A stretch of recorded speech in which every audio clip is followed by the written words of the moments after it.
Tasnia ya sanaa ya maigizo nchini Tanzania imegubikwa na simanzi kufuatia taarifa za kifo cha mwigizaji mkongwe Issa Joseph maarufu Mzee Onyango.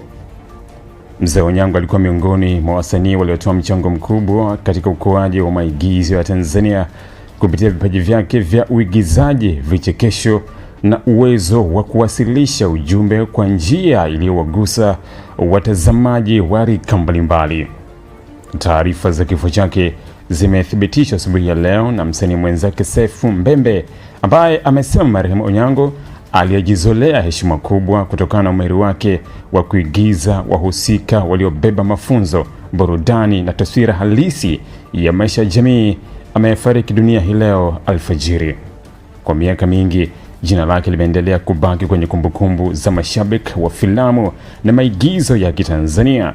Wengi watamkumbuka kwa uchangamfu wake, uhalisia wa uigizaji wake na mchango wake katika kuwalea na kuhamasisha wasanii chipukizi.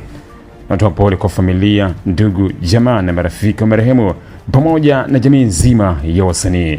Mwenyezi Mungu ailaze roho ya marehemu mahali pema peponi.